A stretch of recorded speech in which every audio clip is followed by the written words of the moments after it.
Are you tired of playing the same old Battlefront 2? Are you looking for more additional heroes and characters that EA never added because they abandoned the game? Are you looking for an easy tutorial that'll simply explain the instructions of how to get these awesome mods? Well, then you found the right video, my friend, because this video is going to explain how to get mods, the mods that I currently use, and the mods that add additional heroes, models, maps, lighting effects, and other features to Battlefront 2 as if post-launch support never ended. And as you can probably see in this video, I've split this video into chapters, so you can use the description to navigate to a certain part of the video to learn something or to skip something you may already know. But before this video starts, I want to urge you guys, if you are new to the channel and you enjoy Star Wars Battlefront 2 content, consider subscribing to my channel. I am continuing to make videos about Battlefront 2. I'm very passionate about this game. I really enjoy making content for it, and I would greatly appreciate it if you would consider subscribing and hitting the like button if you enjoyed this video as well. The first thing I want to talk about here is the risk of using mods. Now, most mods are just cosmetic mods, and even with them being cosmetic only mods, there is a low chance that you may be banned. I just want everyone to be aware of this risk because EA has a tendency to ban people even if they're just using cosmetic mods. There's a low chance of it happening, but I just want everyone to be aware of the risk.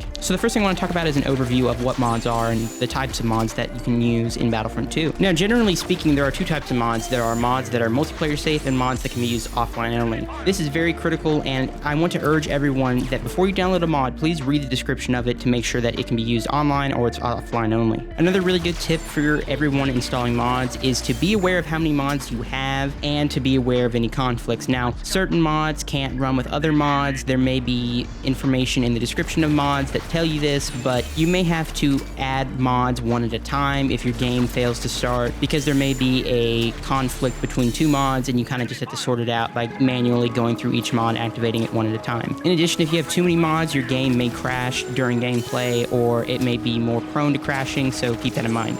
So now that you know a few tips and tricks about modding, let's go ahead and get straight to a tutorial of how to download mods. So you want to download Battlefront 2 mods? Well, don't worry, I got a tutorial for you right here in this video. If you already know how to download mods for Battlefront 2, don't worry, I have this video split into chapters, so if you want to skip ahead to another chapter to learn more about the mods that I use or some other information, feel free to. Now with that out of the way, I want to go ahead and mention that the first thing you're going to want to do is make a folder for your mods, your FROSTY mod manager. That's the software that runs these mods, and I always like to create a mod folder within that folder just so I can organize my mods and put them all there so they're not all in my downloads folder. So with that out of the way, you're going to go ahead and install a software called WinRAR or something equivalent to unpack files. I like to use WinRAR, I'm sure you do as well, but I want to go ahead and mention that this is the software that I use when I download mods. The next thing you're going to need is the actual FROSTY mod manager itself. So if you follow the link in the description, you will be led to a website like this. Download the FROSTY mod manager on the left side, download it, put it in the desktop folder or wherever your folder is located that we made earlier, unpack the files, and it should look something like this on screen. Next, we're going to go ahead and run the exe file, and it's going to say select configuration.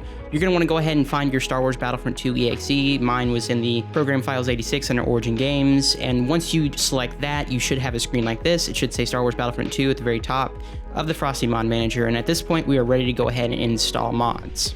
So this is the website you're going to find most of your Battlefront 2 mods on. It's the Nexus. Now, for example, you can click on any mod. For example, I'm going to click on this Valkorion mod. It replaces Darth Vader with Valkorion.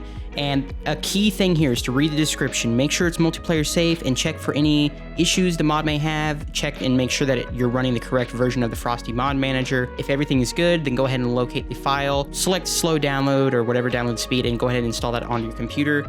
Then once we have it downloaded, go ahead and put that in the mods folder with your FROSTY mod manager. Open up your FROSTY mod manager and click the install mod button.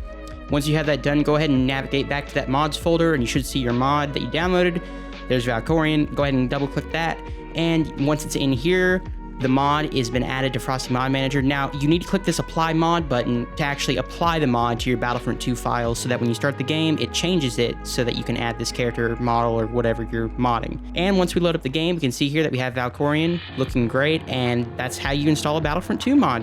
So let's go ahead and move on to the mods that I typically use when I make my videos. Now, what you're going to see on screen here is actually two modding lists because I actually use two versions of the FROSTY mod manager depending on the mods that I want to use when I record a video. On the left are the mods that I use on the FROSTY mod alpha. Now these mods only work on the alpha. Some of them are cross-compatible, but for example, like the Mandalorian mod for Han Solo only works on the alpha. And on the right, you have the mods that I use when I use the regular FROSTY mod manager. It's very, very important to make sure that whatever mod you're using, you check the description of that mod to see if it can run on the older version of the Frosty Mod Manager or if it's specifically made for the newer one like this Mandalorian mod. Now there are older versions of this mod, for example, that runs on the older version of the Frosty Mod Manager. Just keep that in mind. And to install the Frosty Mod Alpha, it's relatively simple. It's just like the Frosty Mod Manager. You just go to the website. However, on the right side, it'll say Alpha, and then you just go to the Discord, and then there's a download for the Frosty Mod Alpha. The installation of all the mods are relatively the same. There's nothing really different about the Alpha. It's just a newer version of the Frosty Mod Manager. And if I didn't mention it before, I will be putting all of these mods in the description of this video with links to the actual mods itself on the Nexus, so that way you guys can easily get to them and download them right away. So the rest of this video, I want to discuss mods that I love and I want to showcase in this video. However, I don't use these because they may change things about Battlefront 2 that I can't, use online. And one of the greatest mods on the Nexus is the Prequel Trilogy Instant Action mod or the Clone Wars Instant Action mod. These are both fantastic mods. I'm pretty sure that these are very, very similar to each other, if not the same mod. I'm not quite sure why it's uploaded twice, but this mod in general is just fantastic. It adds new heroes, new reinforcements. It adds a variety of new things. Like I said, this is the pinnacle of modding. This is an excellent mod. It adds a lot of content to the Clone Wars, and it adds a lot of heroes, villains, and weapons and other things like that to the game. It adds a lot of replayability, but like I mentioned earlier, this is an offline-only mod, so please use it offline only. Using it online will most likely get you banned, so I want you to be aware of that and keep that in mind. In addition to this mod, there are quite a few additional instant action mods that add things like cross-era heroes to Supremacy and other features as well. Check out instant action advancements, instant action tweaks, and other instant action mods as well. There are certain mods that add specific hero abilities to offline only, such as adding abilities for the Mandalorian. And there are other mods that add specific abilities for heroes, custom heroes, but they're only available for offline use only. And as I mentioned earlier, all these mods will be in the description below. I'll try and put as many as I can. Hopefully there's enough room for YouTube to let me compile all these links into the description below.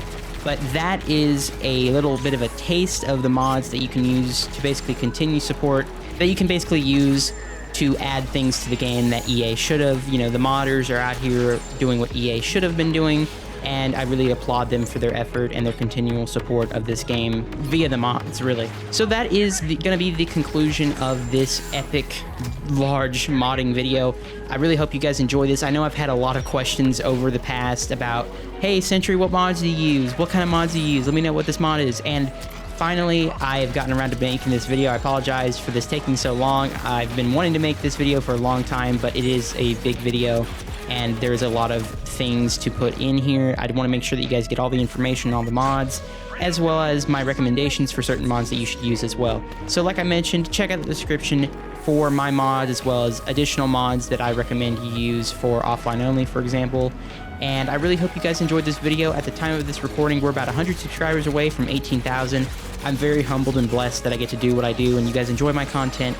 And as I mentioned earlier in the video, if this is your first time stopping by the channel and you enjoy Star Wars Battlefront 2 content, I'd greatly appreciate it if you take the time to consider subscribing.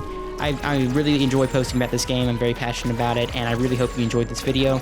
More Battlefront 2 content's on the way, my friends. Thank you for supporting the channel. I appreciate you all, and I'll catch you in the next video.